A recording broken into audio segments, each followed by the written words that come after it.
All right, good evening. Welcome to the Denver Elections Division. I'm Alton Diller, Communications Manager. Filling in for our Clerk and Recorder, the Honorable Paul Lopez is unfortunately a little under the weather, but with us in spirit and definitely down with the cause. So what we're here to talk about tonight is the Confined Voter Program and the partnership in which that entails. So I'm going to give you a quick bit of history, then I'll kick it over to Stuart Clubb, who's one of our panelists.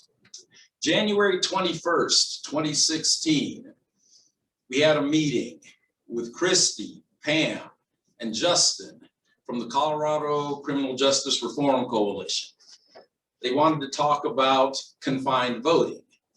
And we're like, sure, eligible voters need to be able to participate. You know, we're set up with the sheriffs that we take the ballots and they get distributed. And they're like, nah, we can take a deeper dive than that. We actually want a little more active participation. Now, 5, 6, 7 years on, this program has become a national model. So I'm going to kick it over real quick to Stuart Clubb, who's going to give us a little bit of history, and then we'll introduce you to the other panelists. Stuart Clubb from the Denver Elections Division. Thank you, Alton. As Alton mentioned, we really started our outreach and registration events in 2016. Voting in jail had always been around since then, but not a lot of education was around it. We found that first going into the facilities that you couldn't just hand a registration form to someone and expect them to know how to fill it out. So education, knowing their eligibility and methods in which they could get a ballot and vote it and return it was one of our first hurdles, was just educating the population there. And then I'll talk later in this panel about how some of the best practices that we've found and some of the best procedures that we've come across in the years that we've been doing this. But one of the things that we found out when we first started this program is it was essential not to just do it ourselves as an elections division or sheriff's department, but to bring in other agencies and other volunteers to help us with this community project. So I'm going to kick it over to our panelists, and Duncan from the League of Women Voters. All right, thank you. The League of Women Voters is 100 years old last year, and its whole mission is access to voting and expanding access to voting, and also voter education. So it's really an obvious choice. The League is completely nonpartisan, even though many of us are interested in politics. We don't let that intrude into our voter registration and voter education activities. Last year during the pandemic, we trained over 90 people to do voter registration all over the city. We especially look for places where there are pockets of people who aren't registered. Colorado has such a high rate of registration that it's not always easy to find those folks. But one of the places that they do exist is in the jails. So about 2 years ago, we got in touch with CCJRC and asked if we could help. And we've been doing that since then. We go into the jails usually with an elections division person and 2 or 3 of our volunteers who have been trained both by us and by the jail staff. And we let people know whether they can vote or not, whether they're eligible. We don't want to get anyone in trouble by registering ineligible voters, because that's not good.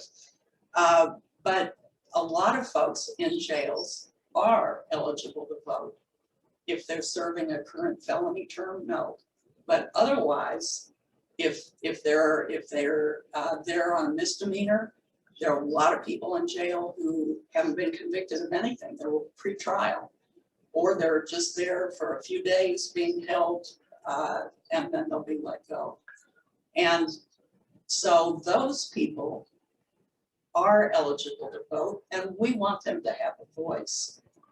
We think it's really important to have community volunteers do this work because it connects people with the community, and that's an important thing. They're all going to be out sooner or later, and we want them to feel like they're a part of the city and the state and the nation.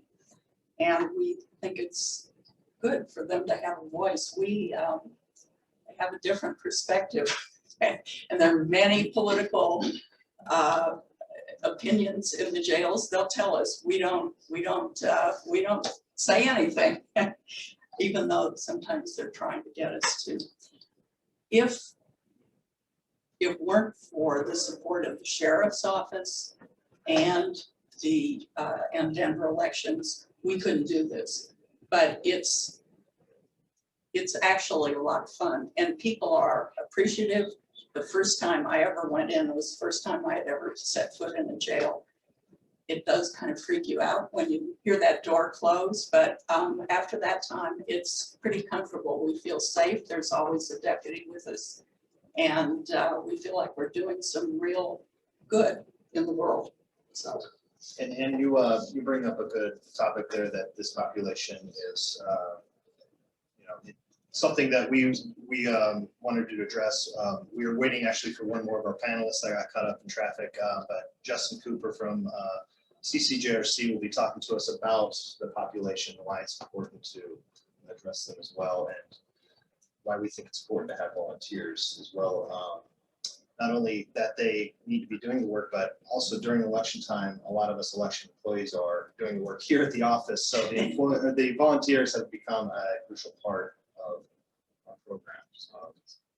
You do make a good point. We have two facilities here in Denver, both DDC and county. The downtown detention center, most people going in there have not even seen a judge yet. So there's a lot of pretrial detainees that are eligible for this program.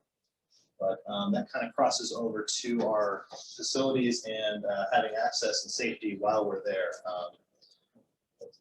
Yep. So before we introduce our next panelist, also just a couple of quick housekeeping things. If you need closed captioning, look in your settings or look for the caption button. And also, in case you missed the start of the meeting, this meeting is being recorded. Okay, so we'll be able to still see it. All right, so our next speaker here will be Andrew Jones from the Denver Sheriff's Department. And again, like we've talked about with this whole confined voter concept, it's all about the partnerships. And so as someone who was in on those preliminary meetings, you all's open door through the various levels of command and everything was very impressive. Well, thank you. We certainly appreciate that. Good evening, everyone. I'm with the Denver Sheriff Department. Part of our responsibility in the programs unit, which I am a part of as well as a program administrator, is transition services for offenders, or what we refer to as inmates. In those situations, we want to make sure that the inmate or the offender is in a position where they are connected to the community as much as possible, because to everyone's point here, they will be returning back to the community at large. So we want to make sure that they are comfortable knowing that they still have a connection, that they are still connected to services and are a part of society moving forward. Part of that is we have to make sure that we are collaborating with as many community partners as we possibly can. In this case, with this particular project, it worked out very well in the sense that we've had the great opportunity of working with the elections and also CCJRC and the League of Women's Voters. That being said, that helps us allow the inmates to stay connected to the community at large moving forward. Part of that, in order for it to be a success, is to make sure that the safety and security of the actual program and all the people involved is very much top notch. So what that involves is very simple for all intents and purposes. Now, if you're working from another agency, which we're looking to make sure that is spread throughout the country, if at all possible, and as to a large degree, I'm sure it's already moving in that direction, you just have to make sure that you have everyone accounted for. First and foremost, the training that takes place. Elections has their training with individuals to make sure that they understand all the ins and outs of the laws associated with elections and voting, who's eligible, so on and so forth. We, as far as the Denver Sheriff Department staff, was involved with that as well, being from the programs team. That way we know exactly what's being said, and we're comfortable if we have to field questions at a later time as well. We do try to refer to our colleagues here, but we also like to make sure, again, that we have a basic knowledge so that, you know, we always get a straggler or two who has a curious question and they may feel more comfortable with our staff because we work with them on a regular basis. We also have our own personable or set training for just knowing the security of the actual area. Now, security doesn't just have to do with physical characteristics, it has to do with the emotional and mental aspect of things as well. We do a holistic approach when it comes to people. We have a very vulnerable population. Some people may think, based on TV and things of that nature, that things are rough and tumble, and these guys are hardcore, and the ladies are fighting, and everything, it's all chaos. That's not the case at all. These are individuals that sometimes just cannot navigate things the way that we do on a regular basis because they may not have the education, or they may just have, you know, some circumstance that doesn't allow them to track according to quote unquote normal standards, so to speak. So what we like to do is make sure the safety and security piece is not only physical, but also emotional and mental. So we make sure that we vet all of the individuals who are going to be participating in this respective program, for example, with the voting, just to ensure that we're not going to have anything that will cause a disturbance to the actual inmate or safety concern of anything of that nature. So it's just about a 2-hour orientation / training to where everyone is brought up to par, you know, some of the caveats associated with jails, nuances, things of that nature. And again, there's always staff members that are going to be with them and with us, whether it's uniformed staff or, for example, myself as a program administrator and Denver Sheriff Department employee. So that part of it is covered very well. So again, we vet all the individuals that are coming in throughout the whole process. When we're walking through the facilities, we make sure that questions are being answered. We do things in an orderly fashion. We give very clear instructions to where people are to stand, so to speak. Or for example, because the inmates, they want to know the information. They want to know what's going on, what's this about, so on and so forth.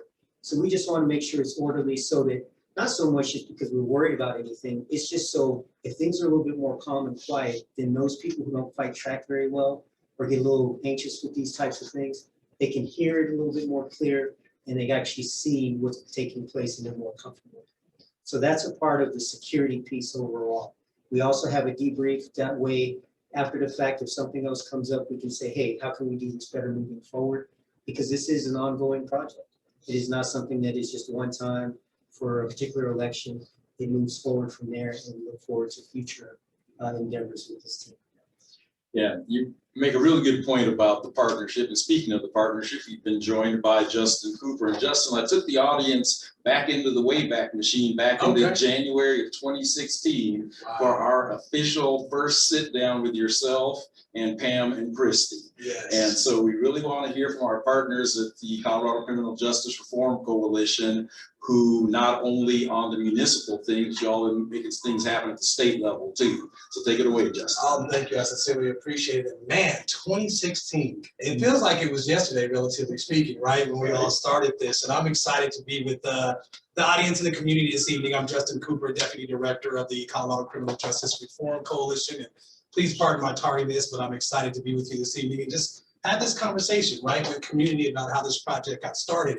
And you're right, Alton, in 2016, CCJRC, folks, if you're not aware, our organization has been around since 1999 doing criminal justice reform, you know, really focused on ending mass incarceration or eliminating the overuse of the criminal justice system in advance of community health and safety. But more importantly, we've been the only criminal justice advocacy organization really focused on civic engagement and voting in our state. Right? Because unbeknownst to a lot of people in the state, they didn't know that Colorado does not practice permanent disenfranchisement. And so once we've learned that, actually back in 2006, we piloted a small program, really just educating community on their rights, especially if they was involved in the criminal legal system. And was fortunate to do that work over a period of time. And leading up to 2016, we discovered, looking at the eligible population in our state that's able to vote with a criminal record. And we just had an aha moment. We're like, well, wait a minute. Folks who are confined in jail, right, relatively a certain population of folks are eligible to register to vote and vote, right? Folks that are on pretrial, containment, you guys probably already talked about that eligibility criteria and stuff like that. And so when we had that moment, it was like, hey, let's reach in to the Denver Elections Division, let's reach into the Denver Sheriff's Department and just facilitate a conversation and say, is there anything we can do to get this information on the inside to folks who are eligible? And that was really the impetus. At that point in 2016, we went over several meetings, I believe, where we started talking about not only is it an opportunity to get the education inside, but there's actually an opportunity to do voter registration. And so through the leadership of DSD and the leadership of DED, Denver Elections Division, we were able to put together, a protocol, really a demonstration pilot project. And we piloted this effort in 2016 for the first time during the municipal election. It was a local election and yielded some promising results. In fact, we had a 37% turnout of the folks in jail at the time that actually voted in that local election. And I believe, don't quote me on the stats, but relative around that time in 2016, which actually really was a presidential election, right? The turnout rate for the city and county of Denver was like around 30% or 33%, somewhere roughly around in there, right? So we had kind of exceeded the expectations and really saw the response from the folks on the inside actually having access to this information, having access to the opportunity to register to vote. And from that point, the momentum was built. And, here we are in 2021, with the opportunity and the privilege to share with the community and folks across the state how they can endeavor on a project like this. So we were excited to be a part of it. And, our intention and mission was really to scale the information out there in the state of Colorado, myth bust with people who thought that they couldn't vote if they had a criminal record, because it's not true in our state. And we realized literally the population of people, if they knew and participated in the elections, how effective that would be for our democracy. An example of that is, we have a probation system in Colorado, right? There's approximately around 80,000 people who are under state supervision and probation. All of them are eligible to vote, right? And so when we started looking at the jail population, we were fortunate, Denver being who we are, right? Denver said, hey, let's explore this. We want to step into this and try this. And like I said, here we are today. So great question, just proud to be a part of the process. All right, good to hear from you. And now, Stuart Clubb. Stuart Clubb has been, not only the person who's been on point from the Denver Elections Division, he has really gone, to quote Brother Jeff, he's 10 toes in when it comes to this kind of work. And we're just so proud of Stu and his open door policy and his willingness to work with the community. So I'm going to turn it over to Stu. You can give us a little more perspective and talk about how the program's evolved, et cetera. Sure. Yeah, no, it's kind of my turn to talk about how we actually did it. So like we've said, we've had some partners throughout this whole journey, and I don't think any of it would have been possible just me doing it by myself. So I want to thank the group as a whole, because this document that we've created that we're sharing today, these are all the hurdles that we've had to overcome. And those adopting this program or going out there and trying this, you don't have to invent the wheel yourself. Take it from where we've gone, and we found some cool things along the way. So as we mentioned, in 2016, we started back then, and we found right away quickly that you can't just hand a registration form to someone. You need to go do education. Our message got a little long in the pods in the first, so we learned to streamline, and we laughed because, it became a long day as well in the jail too, and you've got to keep that attention going with your message. We learned to get our message down to streamline. We tried at one point splitting it up into 2 groups and having one group go in and do the education and then the other group do the registration. We found that was very taxing on our facilities and logistics. We actually found a smaller group and streamlined message can be very efficient. We can actually give that message and do registration almost at the same time. We brought in the League of Women Voters and we got bilingual. We could do Spanish translations and help with Spanish native speakers. We found time of day was interesting. If you go in early enough, you can get some good attention without a whole lot of distraction, but if you go too early, you might get some bad attitude. So little things like that. We also, yeah, so that was a big part of our education was streamlining that message, finding the information that the potential voter needed to hear. And then we also, CCGRC put together some palm cards for us that we believe in the pods.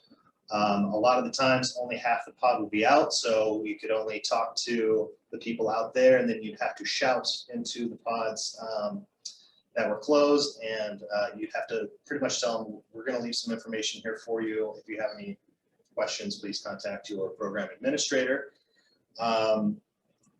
So yeah, we found also to doing periodic visits as well, and not just doing one visit right before election day because you have a lot of questions. But doing monthly visits has been great to get that education up, and so people, it becomes kind of a normal thing in the jail as well. Another thing we found was accessibility to IDs. So we actually come across a lot of people who have never voted before, and this is probably their first opportunity where someone has come up to them and said, hey, do you want to register to vote? So we do get new registrations, and one of the hurdles we had to overcome was having an ID for these individuals. We ended up working with the jail, and there was a bill passed in 2019, right? House Bill 19-1266, in which we were able to create a new form of identification specifically for these individuals confined, in which the jail administrator can give us the information we need to get them registered to vote, and the voter doesn't even have to deal with that aspect of it. We were finding it was very hard for them to get into their personal items that were locked up, and even if they did have an acceptable form of ID, was struggling. So that was one of the things we found in 2019 to help streamline our process. Another thing we found too is as we're registering inmates to vote, adding in their jail ID with that as well, adding it into our voter registration as part of their name, or part of the address, I should say, that we're mailing to identify them. Luckily, with our system, we can mail to one PO box. And I should mention that Colorado, we have the convenience of being an all mail ballot state. So being able to send an inmate their ballot through the mail and have them vote it and send it back through the mail has been very convenient for our model and for what we want to do. We are able to create replacement ballots and send those in, but it is hard to do a registration on the spot and create a replacement ballot, but I'll come back to that here in just a second. Yeah, and I should say, yeah, delivery and pickup have been great as far as our mail model. I do an election day pickup to make sure we're not leaving anything in the jails. And then if we go over kind of to the future, in-person voting was a very new thing for us that we did in November of this last year. So for the last presidential election, due to COVID restricting us from doing our normal visits and it being a large election year, we got some permissions from the Sheriff's Department to bring in all our equipment, which usually is a large amount of contraband.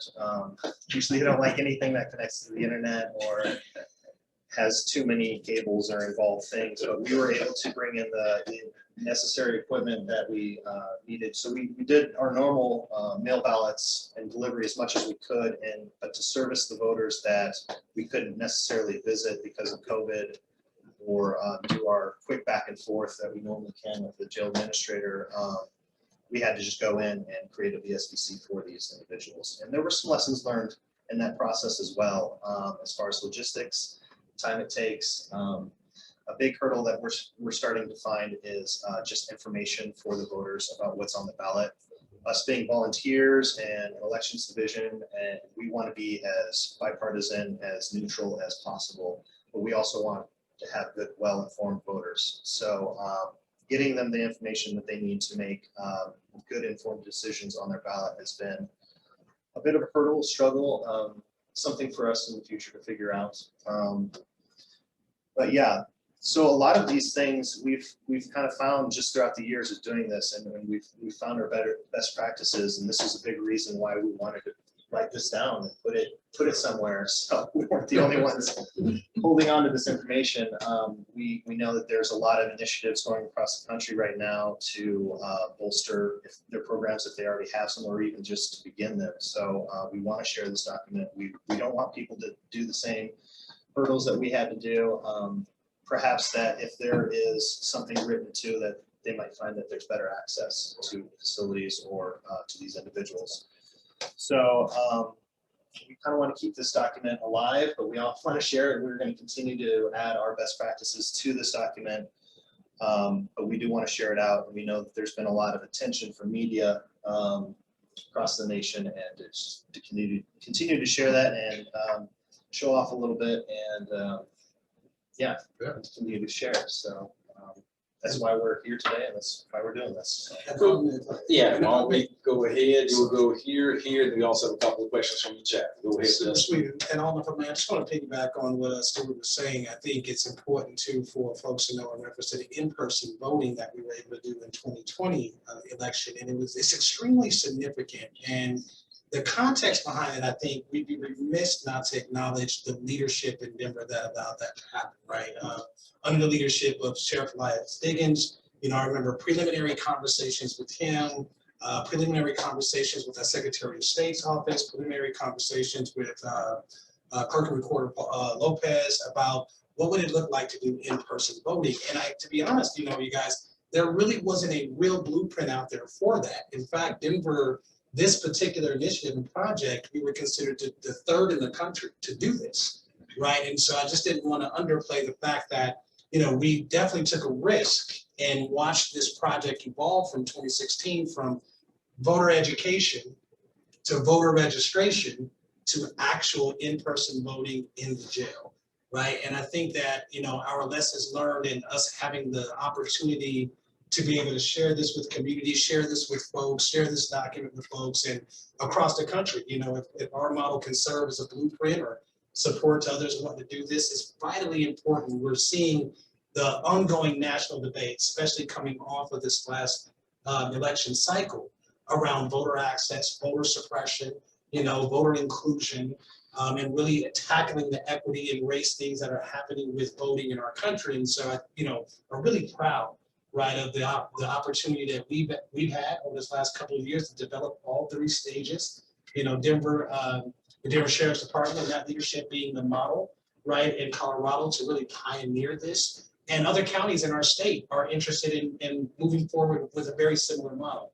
And so this is important. Colorado is revered as one of the states that has, a primary model around our voting system, period, right? And I think we're coming 1 inch closer to full reenfranchisement and making sure that folks involved in the criminal legal system who have a constitutional right, right, and a civil right to vote actually be able to participate in democracy in our state. So I just appreciate you bringing that up, Stuart, because the in-person voting, without the leadership and the help of the Denver Sheriff's Division, other community partners like the League of Women Voters, really putting that infrastructure in place. And it was a pilot, right? It was a demonstration. It was the first time we've done it, but I think that is made a path forward for other county jails to consider doing the same and increasing, our voter system overall. So thank you for bringing that up.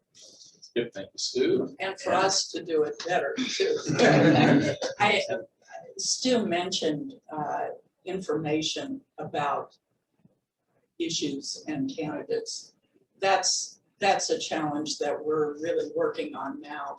The league publishes books on the ballot issues that are neutral but give information about the issue, and then both the pro and con arguments. And we do distribute those in the jails, and those I think have been pretty helpful because they're more accessible for most people than the very lengthy and illegal language blue book for the state issues and the white book for the Denver ones. But the real challenge now, in addition to maybe even getting more information on ballot issues, is candidate information, because so much of that now is on the internet. Yep. And they do not have internet access. So we are working on ways that we can get candidate information to people without being partisan in any way. So what the league does in general is a website called Vote 411, and we send questions to all the candidates, give them a link that's only theirs, and they enter their own answers and their own information. And we're trying to figure out a way that we can get that to the incarcerated voters. It's a challenge, but I think we can do it. The other thing that we're thinking about is some kind of mini civics class, because these voters, many of them, as Stu said, and as others have also said, these are, many of them, first-time voters. They haven't ever seen a ballot before, and the ballots are long in Colorado because of the ballot issues. And so we were finding when we did in-person voting that you can't allow people to sit at the machine and read the ballot issue because it may take 45 minutes and we don't have that kind of time. So education is our next hurdle, I would say. Yeah, and that's one of the things that's so cool about this discussion is the real talk. Yes, we've talked about the successes, but we're still also honest about the challenges, honest about the risks, because, you know, in government, there's a tendency to be risk averse. But, you know, what hill to die on other than democracy? By making sure that people who are eligible voters, that's a message we always hammer, eligible voters are able to participate. So let's get to some of the questions in the chat. So what I'm going to do is I'm going to direct them to Stu, and then Stu can pop them to the other SMEs for a deeper dive on this. But the first question, Stu, is how can people volunteer? Great question. Always looking for volunteers in elections in general to help us run our elections. I would say by contacting, let's start with League of Women Voters and CCJRC.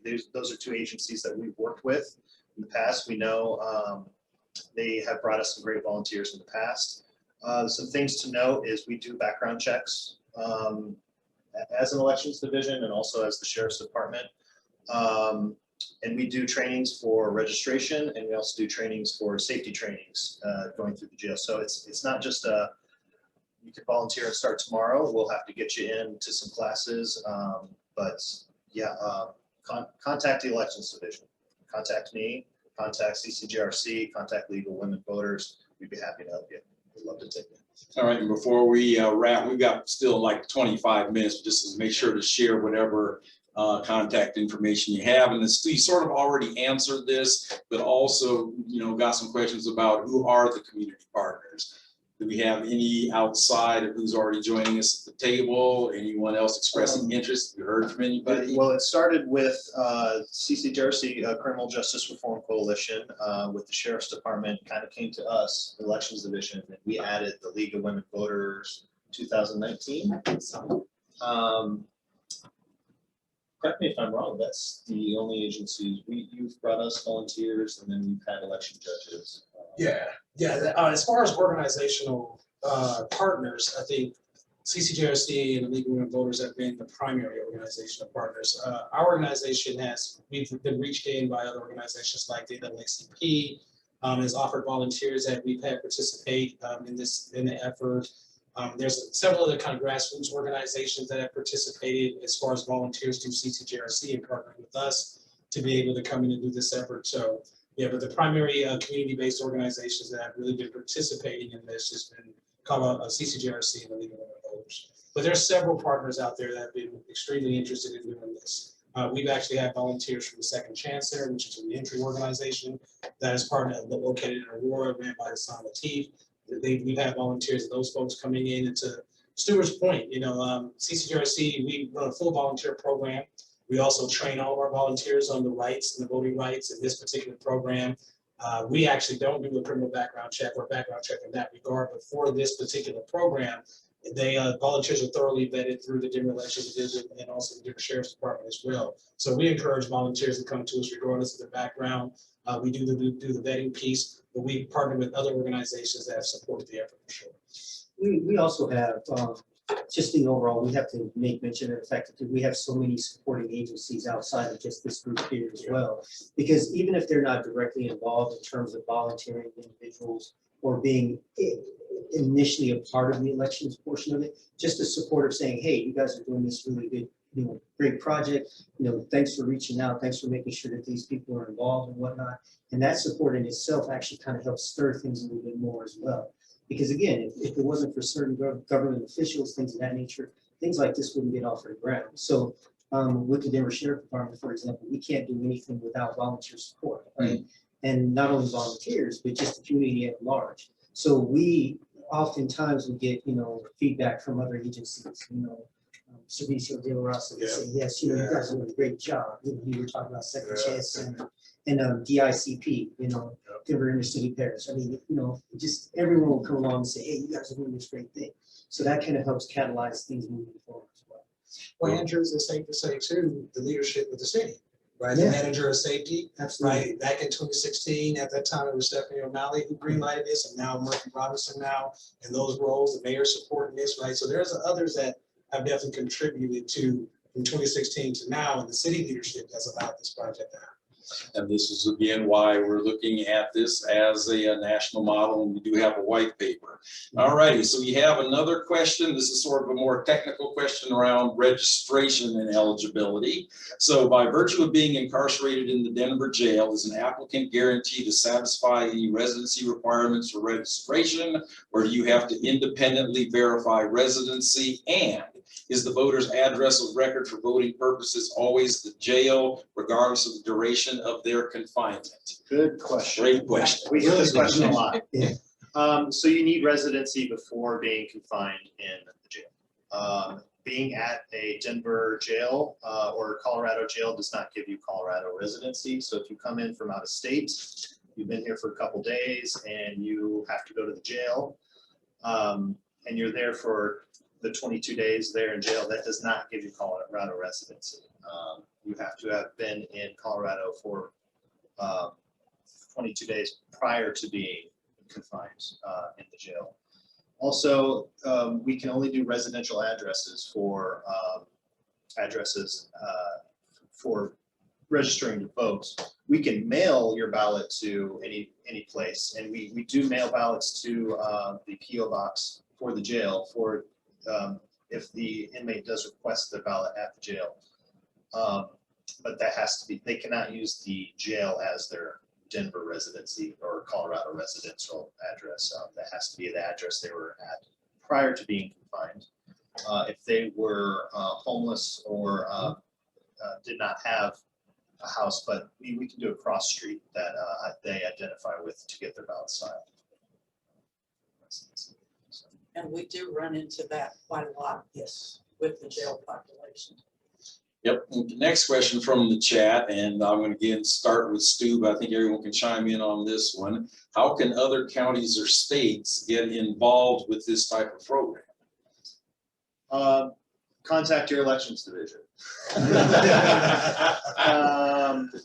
And your sheriff's office. Yeah. It really requires the support of both those agencies. I think there's a due diligence that folks, especially if you're in a different state and you're interested in doing a project like this, right? You want to know the laws of your state because the voting laws vary state by state. Yes. And then once you have a full understanding of what your state's laws are, exactly what the panel was saying is you want to first reach out to your local elections division, especially if it's here in Colorado, and also your local sheriff's department, depending on what your system is in the state that you reside, right? Because states have different sheriff systems as well, right? For example, in southern states, a lot of the sheriff's department has patrol responsibility legislated and mandated by law. So they serve as both. So you want to do that level of due diligence. You want to do your get ready. As far as here in Colorado, I believe you guys, and we actually have a couple of other counties right now that are interested in pioneering, piloting a program like this. So the second thing that you can do is get this white paper. Right, so it gives you kind of really that practical, logistical, fundamental ways of putting a program like this together, I would say. But the most important thing is to know the laws. Know the laws in your state, know exactly what the voting rights are, build relationships with your elections division. If you're an advocacy or a community-based organization, it's really important to build those relationships and establish that in the beginning. Especially even if you're in an advocacy or activist role in your community, it's important where community relationships with local law enforcement is what allows a program like this to happen, right? So I would encourage, and I'm speaking to the nuances, right? We give you kind of the mechanical way of how to get a program like this started. But the nuance matters, ladies and gentlemen, and relationship matters. And there's times that, you can be on, the opposite side of an issue when it comes to local law enforcement, or you can be in partnership with local law enforcement. So I encourage you to really consider that nuance in order to do a program like this. I'll stop there, but I just wanted to highlight those nuances. The whole reason we're doing this is to break the ice Yeah. for you.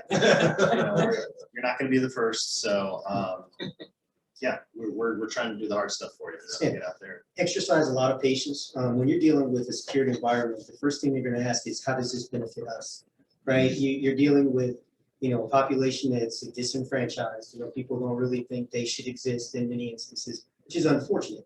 They're still a part of society. They're still going to be coming in. They're going to be standing next to you line at Walmart. They're going to stand next to you line in King Soopers. So, you need to just make sure that they're a part of this all, right? So patience is a big virtue. Like you said, communication is big. Marketing and advertisement doesn't hurt. And one of the key things, and just kind of coincides with what we were talking about earlier, is bipartisan. As part of the education and information piece, we as staff, when you're in the jail, not only does this team have to be bipartisan, but we as Denver Sheriff Department staff have to be bipartisan as well. Because if we try to give any sort of influence or anything like that on the people that we're serving, that could cause an issue, right? They could blame us for, oh, so-and-so got elected, it's your fault, that kind of thing. We don't want to muddy the waters or anything, and just try to keep it very straightforward and simple. We ask that if you have a specific question or what have you, ask members of the team who are about elections and whatnot, and we just keep it straight across board. Because if our deputies that are working with this team are doing the same thing, and we as program staff are doing the same thing, or whatever agencies out there that's looking to do this, that'll go a long way. And this is integrity of the system, for one.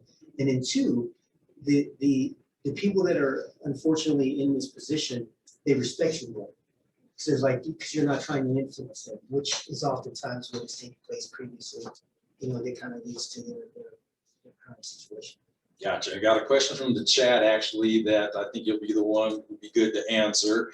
It's a two-parter, so it's sort of for the crew, but then they also want to mine down on some jail-specific things. Mm-hmm. So first part of the question, how interested do you find the inmates being in voting? And the second part is if we could talk a little bit more about sort of the safety preparations for when you do have civilians in the pot.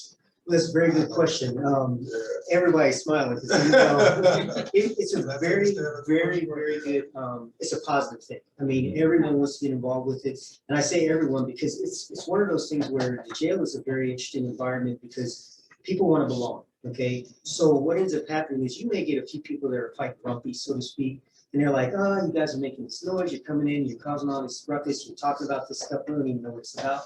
But as we move forward, you notice that people get more and more involved and they want to know kind of what's going on and figure things out. They are very interested in learning, for one, in the education piece, and the fact that you're taking the time to actually come out there, that are connecting to people from the outside community. And they're like, these people are actually taking their time to come in and speak to us when everyone else just kind of, blew us off and didn't think we existed, right? So the turnout is really strong, really solid. When it comes to registration forms and whatnot, we get stacks of them. And it's not unusual for when the team leaves, we're still getting them. We're still getting it. We have a system where we can get, the ballots or any type of mail back to our particular unit in this case. And we field numbers of them. And I often will call, Mr. Clubb and say, hey, you got to come and pick these up. I can't, we're getting them and we do. We keep track of them. And the interest is very high. very high. Even for people who are first-time voters, and they will tell you, you know, I'm in my 60s and I've never voted ever in my life. But for some reason, I want to do it now because you guys have reached out, you've educated us, and I'm interested. And they may have never thought about it because no one ever kind of walked me through it. The only thing I'll add to that is in 2016, when we completed the first round of voter registration, we actually got a standing ovation from the inmates. Wow. And it was one of those moments that reflected that they are extremely interested, they engaged, and contrary to popular belief, they actually track voter registration and politics much more than people anticipated. And I think that was one of the biggest lessons learned to the question of how interested were people inside, is because the lesson learned was, you know, the presumption that they did not know is a mistake, right? And we found that to be true in 2016 in the first pilot of this. And so I just wanted to add that piece because I thought the reception worked really well. But a lot of the interest to the audience's question around how interested were people had a lot to do with the earlier prep that the Denver Sheriff's Division did. In fact, Mr. Jones was really being adamant about getting information in ahead of time. So they were very receptive once we started the program because Mr. Jones and his crew had started already prepping and doing the voter education ahead of time. So the interest was there, they were tracking, they were engaged. And I think that was vitally important. And one other nuance that I think is important to that question, and I'll stop there, is part of the interest too in having organizations that really work with the population is the relationship piece. We were trusted messengers, trusted sources coming in, right? Because of the work of my organization, working with this particular population around reform. And that's really important for the audience member that asked that question around interest, because that relationship mattered in engaging their interest and made them more engaged. They were familiar with the organization, my organization, because of the work that we do. And there was somewhat of a relative trust already there. So that I think that assisted with the interest as well. But it was well received to that particular latter part of the question. Yeah. Okay, and then back to the other part of the question, and maybe you can talk operationally, maybe not getting down into tactical, but again, you know, we got, you know, civilians coming in. You know, just before I do that real quick, the one thing that you and this group helped do was combat that fear that an individual has. Because it's the fear. Not that they didn't want to vote on the outside, but they were afraid because they didn't know the information. They didn't have anyone who could kind of walk them through it. So that's kind of how the barrier got broken down with just this type of program and what have you. As far as the security aspect, believe it or not, it's a very simple concept. It's common sense. You know, really, it's common sense. The individuals that we deal with on a regular basis are no different to anyone that's out on the streets. Okay, the only difference is they can't just leave when they choose to. So common respect is one, which is a part of security. I mean, it honestly is. The reason why this was so successful was because of the fact that we were respectful of the individuals. Everyone in here, the training was not so much to be like, okay, you gotta worry about this, you gotta worry about that. It's more of how do you interact? How do you speak to these individuals? You know, because again, they understand that there's a respect level involved, right? We as DSD staff, we're naturally going to handle the security things. I always say this is where all my gray hair comes from because I'm watching everything.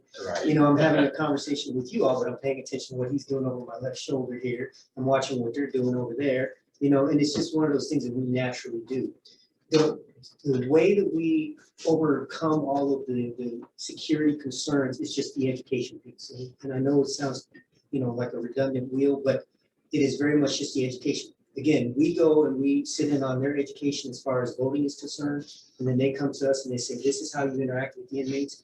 This is what you look out for in the case of emergency, do this, and it's just very simple things, right? And then we just go from there. The rest, we do have deputies on duty that walk with us, and that are just as much a resource as the teammates because they get educated as well.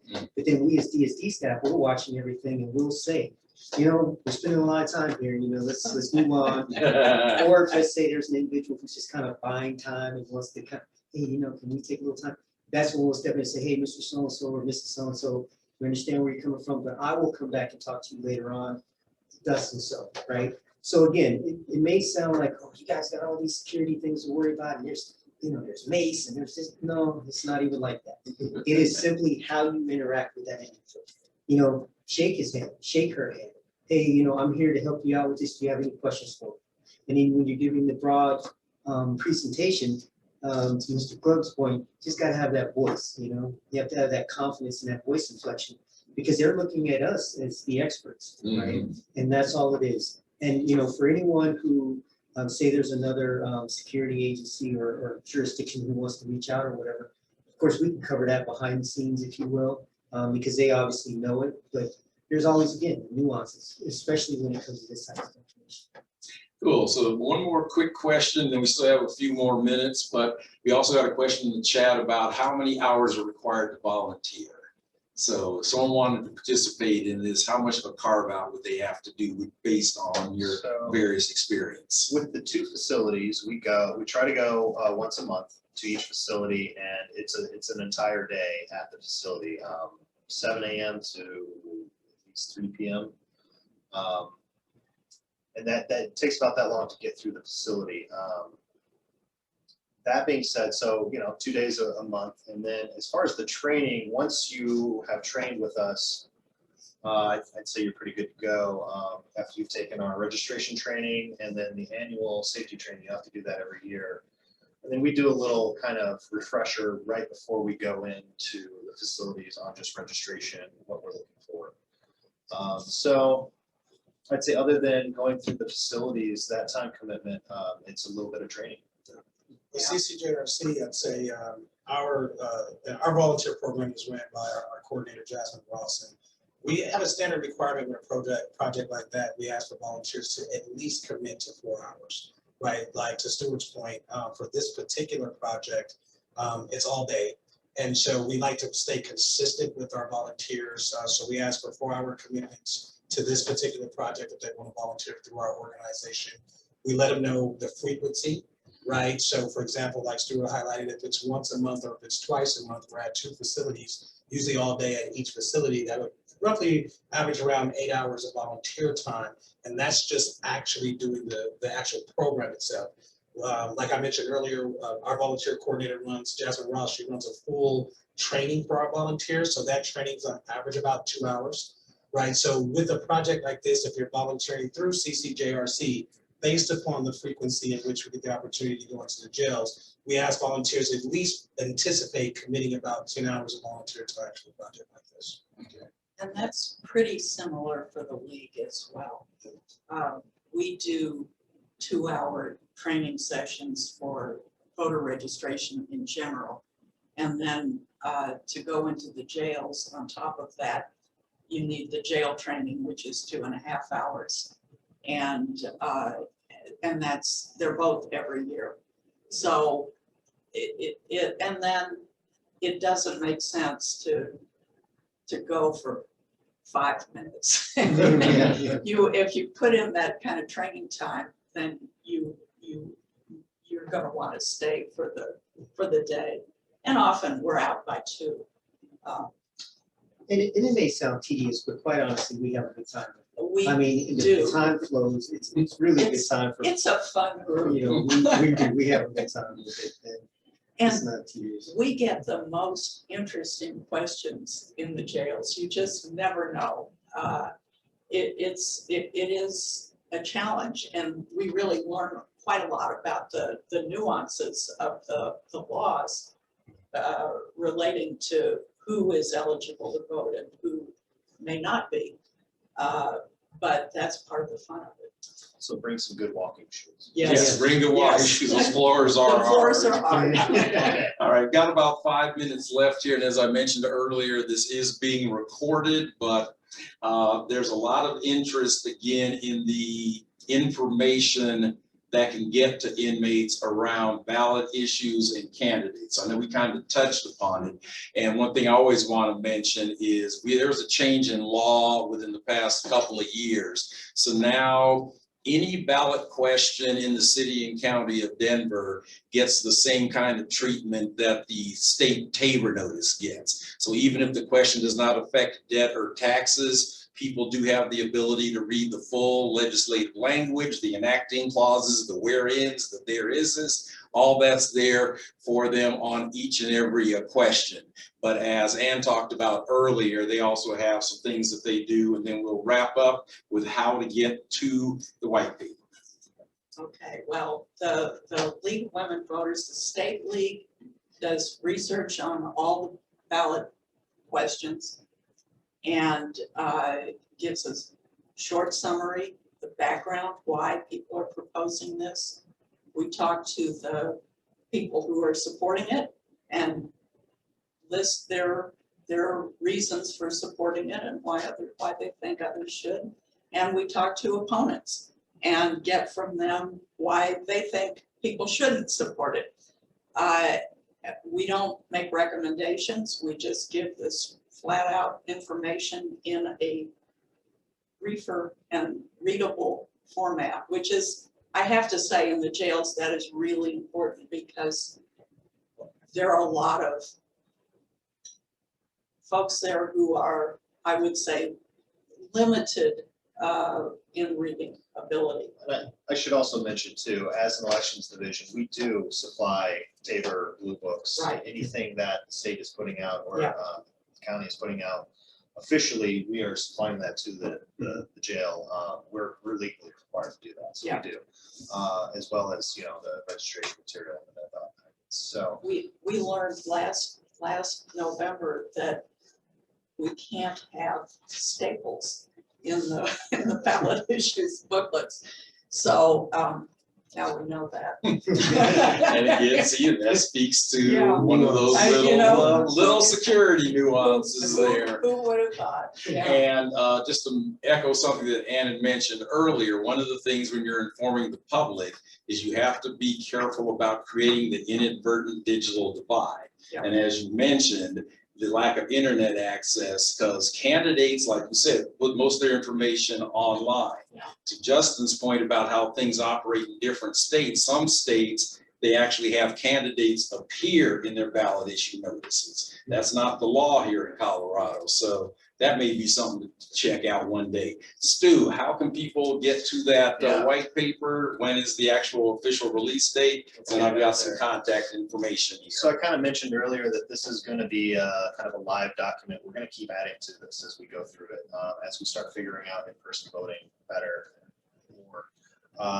We've done some election days out, and we want to add to that calendar. But anyway, we should have links out, hopefully with this Facebook post. Yes, yeah. We can, I'm sure, get this out on our website, easily findable. And I imagine we're going to do a press release at some point. So Exactly. All those will be forthcoming. we're going to put it into a PDF, and we're going to put it as many places as we can. Sweet. So everyone can take about 15, 20 seconds in your final thoughts. We'll start with Stu and work towards me, and I'll get some contact information for our organization. And again, feel free to give contact information for yours. So we are the Denver Elections Division under the Office of the Clerk and Recorder. And if you just go to denvervotes.org, that's our website. Otherwise, you can contact our local elector, contact us, call, email. Yeah, 311. Mhm. And you can go to our elections division. That'll send you to a general account. If you're interested in this, leave us a message. I'll get back to you. With the Denver Sheriff Department, you can contact me, Andrew Jones. I can be reached at andrew.jones@denvergov.org. You can also go to the Denver Sheriff Department website, and they have some information in there. Just look under programs, and they will be able to direct you to wherever you need to go. But I am the point of contact. We have a robust or good sized programs unit, so we'll be able to help you with that as well. Absolutely. Feel free to reach out to the Colorado Criminal Justice Reform Coalition. I know that that's a mouthful. It's CCJRC. Go to ccjrc.org. Go to our website to learn more about the eligibility and rights for people with criminal records to vote in our state. You can find that information. If you're interested in volunteering with us, please feel free to reach out to us. You can contact our volunteer coordinator, Jasmine Ross. She's jasmine@ccjrc.org. I'm the deputy director, Juston Cooper, so you can contact me, justin@ccjrc.org. And I want to leave the audience with this. I think it's important. Colorado has an opportunity right now to really scale this work. You know, last year, I think it was 2019 actually, Secretary of State's office, you know, did rulemaking 7.4 that mandated all 52 county jails actually implement a voter registration program. So Colorado is really ahead of the curve in scaling this and getting this incorporated in all the jails across our state with the support of the Secretary of State's office. It's vitally important, ladies and gentlemen, that we continue to pursue this for the health of our democracy, because it is a misbelief in our state that people with a criminal record cannot vote. And we have a constitutional, we have a responsibility, and we have a duty, state agencies, local government agencies, advocacy organizations, to ensure that all eligible voters have access to register to vote and have access to voting. And that is why we did this. That's why we started it in 2016. We'll continue to do it with the support of the leadership in the state and in the city. And we appreciate that, but feel free to reach out to us. I think that's really important for the audience to hear. And I think it's important for other states who are interested in do this to go to the link, get the white paper, and reach out to any of us. And if we can be a resource to help you get started in your state, please feel free to reach out. So thank you. And if people have questions about how the league in various parts of the state can get involved, I'd be very happy to answer them. You can get to me through the league website, the Denver League website, and that's lwvdenver.org. Just there are places where you can ask a question that will get to me if it's about voting in the jails. All right, well, thank you all for that great information. And again, I'm Alton Dillard, Communications Manager for the Clerk and Recorder's Office, filling in for the Honorable Paul D. Lopez, who was under the weather and couldn't join us tonight. But again, just want to thank you all for your time. Thank you for your attention to this matter. And we're going to keep with the ongoing process improvement. That's the culture that we have here, and we're going to continue to build on this program. Thank you for your time and enjoy the rest of your week.